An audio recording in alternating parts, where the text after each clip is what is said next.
Welcome to the Leadership Nomad mini podcast, looking at stories about companies going global and the little moments that often turn into big problems. No doubt, globalization is a tricky topic, so let's take a breath, pause for a moment, and enjoy this short story.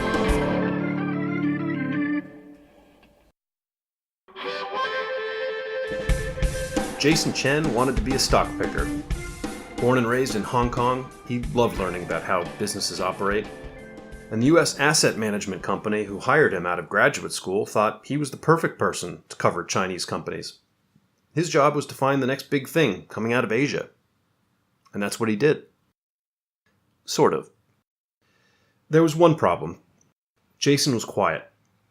This was a combination of his personality and the culture he grew up in. But the main decision makers of the company were based out of headquarters back in New York, and it seemed like no one paid much attention to the small Hong Kong satellite office. At least he thought so. Of course, if you had asked the people at headquarters, they would have said that the Hong Kong office didn't speak up on these global conference calls.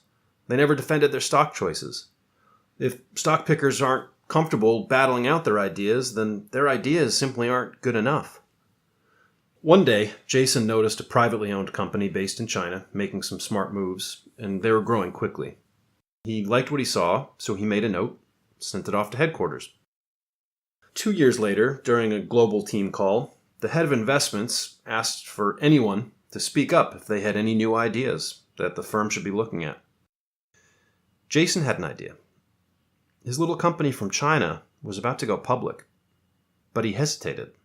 He had sent that note over, and if headquarters was interested, they'd follow up. So he decided to stay quiet. If you're part of a global team in any industry, this situation, where some team members do most of the talking while others stay quiet, might sound familiar.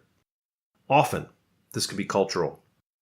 In countries where hierarchy is important, it might be considered rude to speak up, especially if there's someone more senior on the call.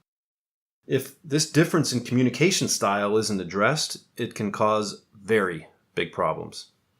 Like in Jason's case, where the company he was watching went public on September of 2014. And to say it did well would be an understatement.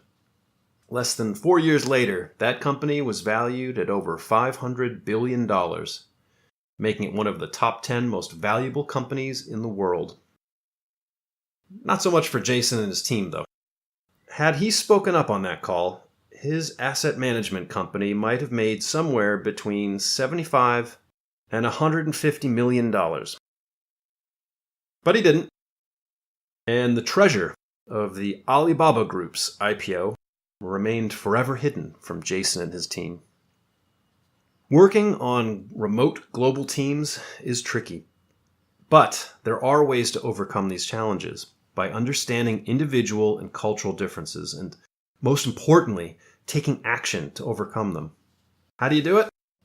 Well, check out the Leadership Nomad website, subscribe to our newsletter, or just reach out to us for some ideas on how to lead globally across a shrinking planet.